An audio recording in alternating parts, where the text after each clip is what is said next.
I'd been wanting to experiment with wood carving for a while, so I thought I'd start out with something small.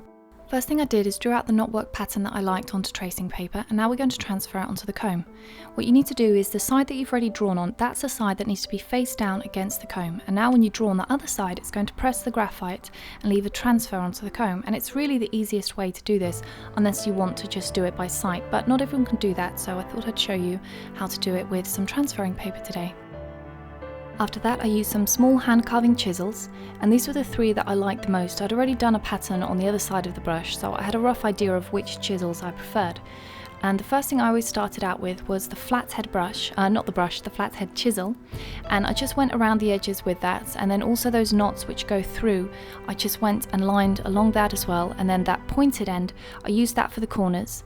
And then that little chisel that has the curved, like a C-shaped end, then once I'd outlined the knotwork, I just chipped down into the sides, and because I've already outlined the knot, once I went around the edges, it would just pull up very easily, and so you'd get this really neat little line around the edges where you've already carved out the outline.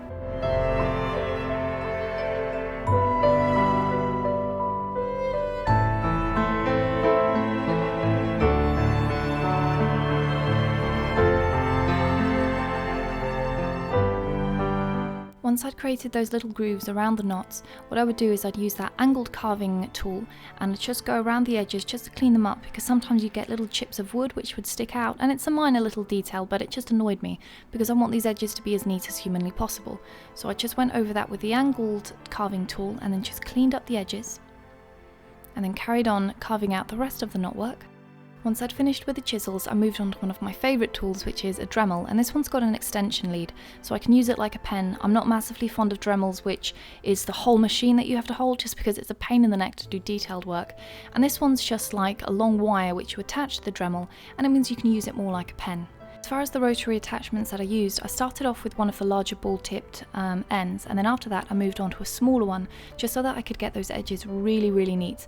And then also the little spaces in between the knots as well. I went over those and made sure that they were as clean as I could get them.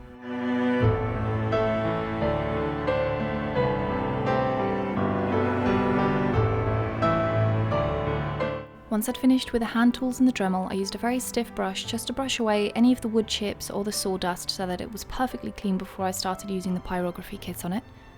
Now for the pyrography kit, what I wanted to do is I wanted to have a gradient, and I've got this really nice little attachment which looks a little bit like an iron, and because my pyrography kit has heat settings, the first thing I did is put it on one of the hotter settings so that I could burn the very edge of that knot pattern as dark as I could go without burning the rest of the brush.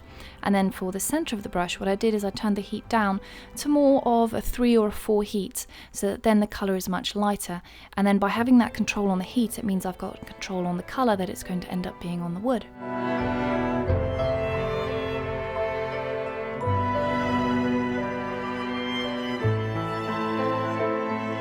Finally, I finished off with a little bit of paint. I really like this gold ink paint, but the problem is that it's not really waterproof. So once I'd outlined that along the edges of that Celtic pattern, what I did is I went over it with a varnish. But then for the second comb that I did, I got a paint that's specifically waterproof and very hard wearing so that I didn't need to varnish it, and then it wouldn't be so shiny and glazed as the first comb that I'd worked on. And that's it. That's how I made the carved combs.